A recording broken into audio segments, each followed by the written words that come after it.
ఇక్కడ ఒక క్వశ్చన్ చూడండి, ఒక క్వశ్చన్ రాశాను. అసలు ఏంటది? ఏదో ఒక ఫంక్షన్ ఇచ్చాడు, g(x) = 8x³ - 6x² - 2x + 1 అనేది ఏదో ఒక ఫంక్షన్ ఇచ్చాడు. అది ఇంటర్వెల్ కూడా ఇచ్చేసాడు. ఏంటి? 0,1 అని ఒక ఇంటర్వెల్ కూడా ఇచ్చేసాడు. అయితే మనల్ని ఏం చేయమంటున్నాడు? సి వాల్యూ 0కి 1కి మధ్యలో, మన a, b మధ్యలో ఒక వాల్యూ ఉంటుందని చెప్పాం కదా, సి అనేది. ఆ సి వాల్యూ మనం ఫైండ్ అవుట్ చేయమంటున్నాడు. ఎలాగా? యూజింగ్ రోల్స్ థీరమ్ని యూజ్ చేసి మనల్ని ఆ సి వాల్యూ ఏంటో ఫైండ్ అవుట్ చేయమంటున్నాడు. మనకేం తెలుసు రోల్స్ థీరం ప్రకారం? చూడండి, సొల్యూషన్ మనకేమి ఇచ్చాడు? ఫంక్షన్ ఇచ్చాడు, g(x) = 8x³ - 6x² - 2x + 1 ఇలా ఒక ఫంక్షన్ ఇచ్చాడు. మనకి ఫస్ట్ స్టేట్మెంట్ ఏం చెప్పింది? Roles theorem it is continuous. ఇది మనం వెరిఫై చేయొచ్చు. కావాలంటే 0కి 1కి మధ్యలో ఒక వాల్యూ తీసుకుని ఇందులో పెట్టి 0 అవుతుందో లేదో చూసి అది కంటిన్యూ అవుతుందా లేదా, లెఫ్ట్ హ్యాండ్ లిమిట్ అవన్నీ కట్టుకుని చేయొచ్చు. కానీ అంత మనకి టైం ఉండదు కాబట్టి డైరెక్ట్ చేద్దాం. ఇట్ ఈస్ కంటిన్యూయస్ ఆన్, ఒకటి మాత్రం గుర్తెట్టుకోండి, all polynomial equations are continuous, all polynomial equations are differentiable. ఓకేనా? ఇట్ ఈస్ కంటిన్యూయస్ ఆన్ ఎక్కడ? Closed interval, open interval? Closed interval. Continuous అయ్యేదేమో క్లోజ్డ్ ఇంటర్వెల్. ఓకే, సెకండ్ ఏం చెప్పింది మనకి? ఇట్ ఈస్ డిఫరెన్షియబుల్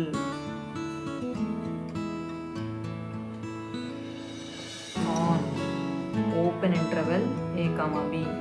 ఇక్కడ మనకి a, b అంటే ఏంటి? 0,1,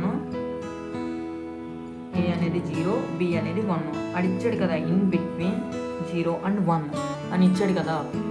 ఓకేనా? ఇప్పుడు మనం ఏం చేయాలి? థర్డ్ స్టేట్మెంట్ f(a) = f(b) అవుతుందో లేదో చెక్ చేయాలి.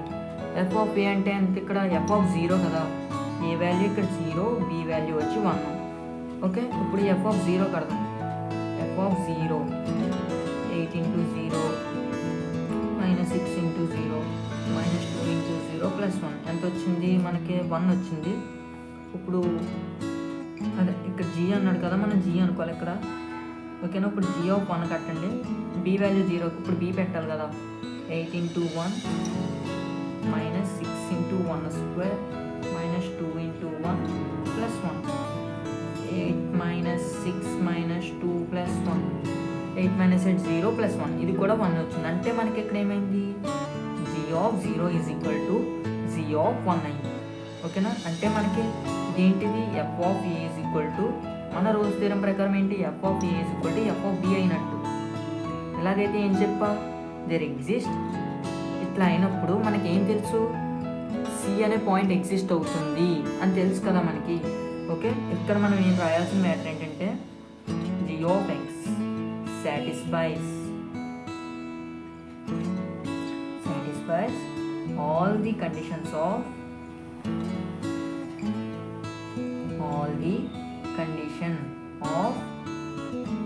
Rolle's theorem.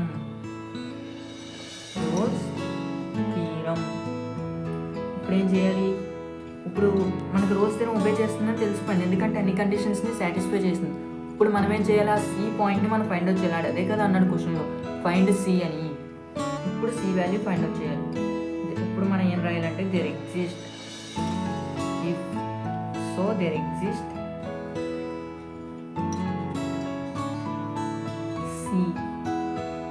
సి అనే ఒక పాయింట్ ఎగ్జిస్ట్ అవుతుందని మనకు తెలిసింది.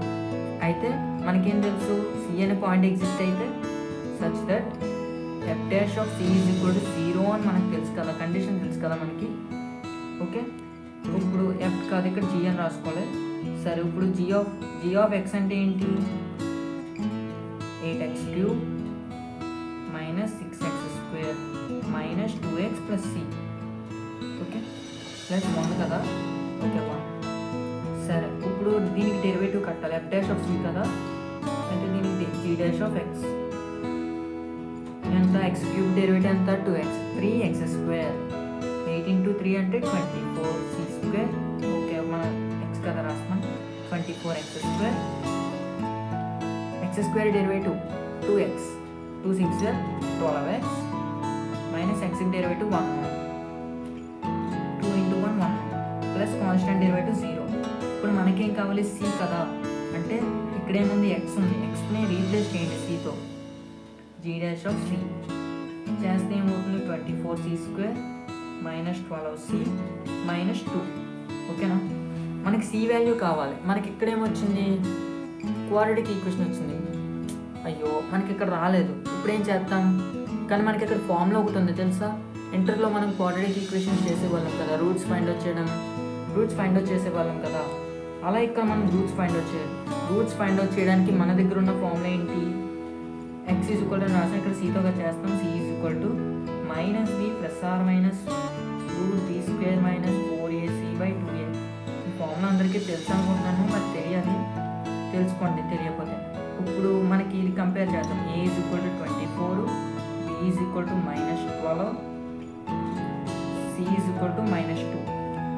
ఓకేనా, ఈ ఫార్ములాలో ఇప్పుడు ఇవన్నీ సబ్స్టిట్యూట్ చేయండి.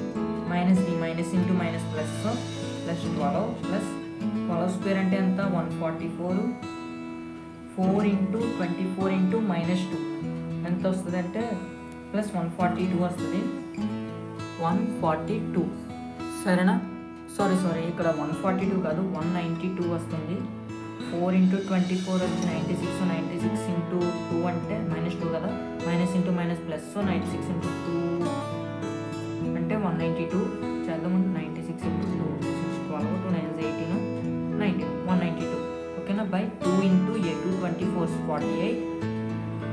ఓకేనా, ఇప్పుడు 12 ప్లస్ 144 ప్లస్ 9 192 అంటే 4 2 6, 4 9 13, 2 3 336. ఓకేనా, 12 ప్లస్ ఆర్ మైనస్ 336 వచ్చింది, 336. సరేనా, సి వాల్యూ ఇది వచ్చింది. ఓకేనా, అంటే ఇప్పుడు మనకేం వచ్చినట్టు ఇక్కడ C value 12 plus root 336/48 12 minus root 336/48 ఇలా వచ్చినట్టు. సరేనా, ఇప్పుడు మనం ఏం చేయాలి, సి వాల్యూ ఇలా వచ్చినాయి.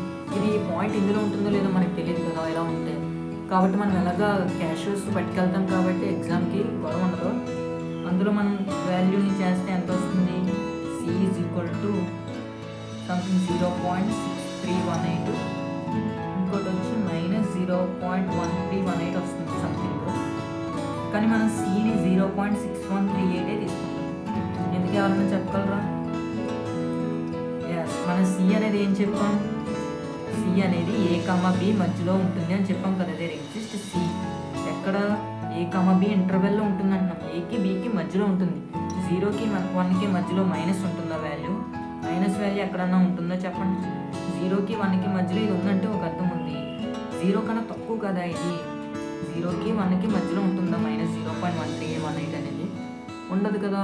మరి అలాంటప్పుడు ఏం చేస్తాం, 0.6318. సో మనకి సి వాల్యూ వచ్చేసింది. అడిగిన అన్నీ చేసేసాం, రూల్స్ థీరం వెరిఫై చేస్తాం, జీ ఆఫ్ ఎక్స్ కట్టాం, సి వాల్యూ ఫైండ్ అవుట్ చేసాం. సరే ఒకసారి మళ్ళీ చూడండి చెప్తున్నా. సరే మనకి ఇప్పుడు ఎఫ్ ఆఫ్ ఎక్స్ అనేది ఒక ఫంక్షన్ ఇచ్చాడు, ఇక్కడ జీ ఆఫ్ ఎక్స్ అన్నాడు, జీ ఆఫ్ ఎక్స్ అనేది ఒక ఫంక్షన్ ఇచ్చాడు. రోల్స్ థీరం ప్రకారం it is continuous on closed interval a, b అంటే మనకి ఇక్కడ ఇంటర్వెల్లో 0, 1.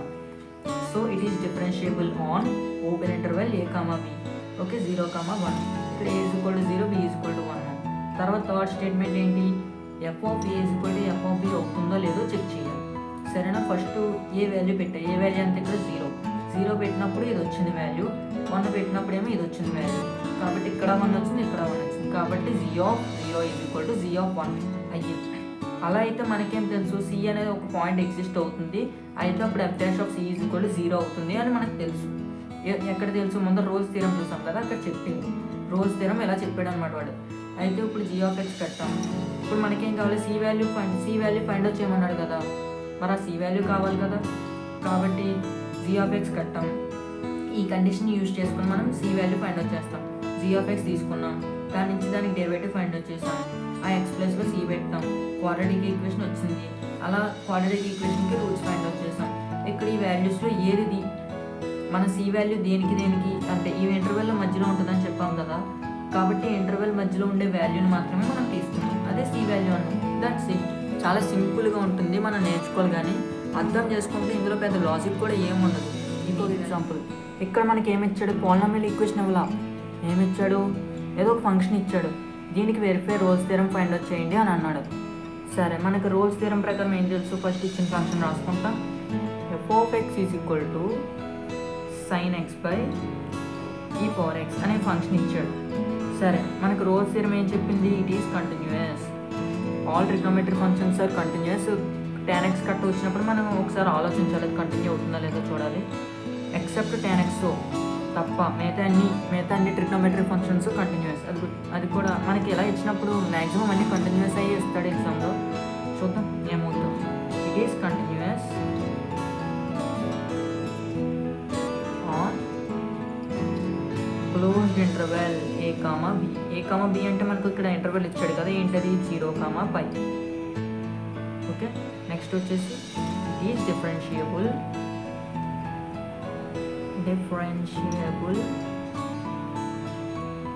On open interval a, b అంటే 0, 1. ఓకేనా. ఇప్పుడు మనం ఏం చెక్ చేయాలి, f(a) = f(b) అవుతుందో లేదో చెక్ చేయాలి. ఏ వాల్యూ అంత ఇక్కడ 0, b వాల్యూ అంతా π. ఓకేనా. ఫస్ట్ f(0) పెట్టండి. 0 పెడితే ఏమవుతుంది చూడండి, sin 0 by e power 0. sin 0 value ఎంత, sin 0 0. ఓకేనా, sin 0 0. 0 by e power 0 అంటే 1. 0 by ఎనీథింగ్ 0. మనకేమొచ్చింది ఇక్కడ, f(0 0) వచ్చింది. ఇప్పుడు మనం ఏం చేయాలి, f(π) కట్టాలి కదా, f(π) కట్టాలి. ఓకేనా. f(π) అంటే x ప్లస్లో π పెట్టండి, sin π by e power π. ఓకేనా. సైన్ ఏ పై అయినా మనకు 0 కదా, ట్రిగ్నోమెట్రిక్ ఫంక్షన్లో సైన్ వస్తే సైన్కి ఏ పై ఇచ్చినా మనకు 0 వస్తుంది వాల్యూ. సో sin π వచ్చేసి 0, 0 by e power π, 0 by anything 0. ఇక్కడ మనకి ఏమైంది, f(0) = f(π). ఓకేనా. కాబట్టి మనకి ఇక్కడ ఏమైంది, f(x), ఇక్కడ ఈ కండిషన్ రాయాలి, f(x) satisfies all the conditions of Rolle's theorem.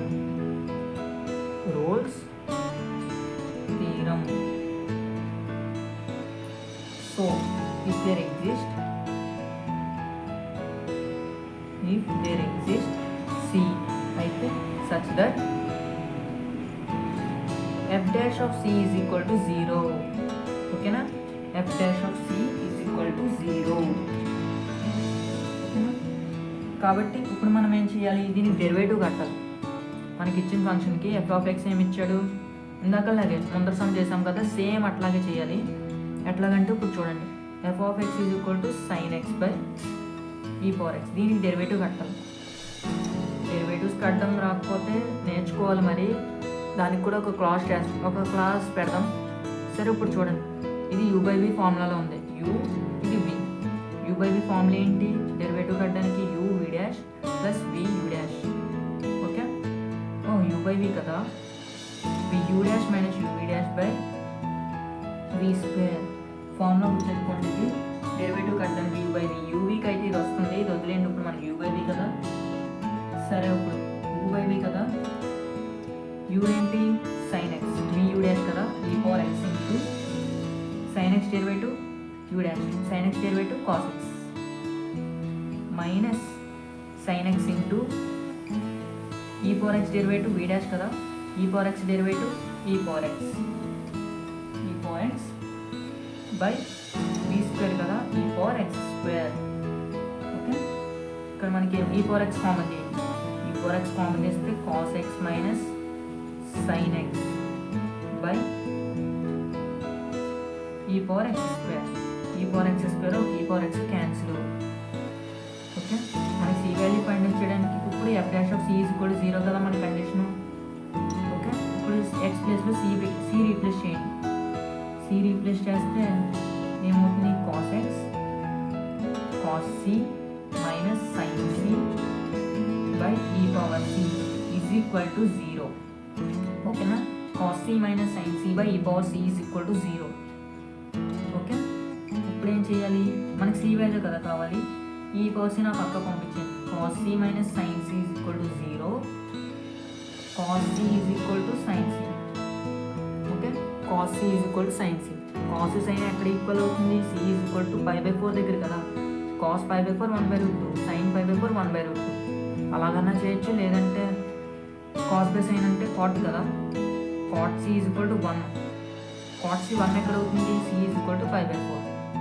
ఓకేనా, ఇలా మనకి రోల్స్ థీరం ఫైండ్ అవుట్ చేయమంటే ఇంత ఈజీగా ఫైండ్ అవుట్ చేయొచ్చు. దీనికి పెద్ద మనం కష్టపడాల్సిన అవసరం కూడా ఏం లేదు. సరేనా, థీరం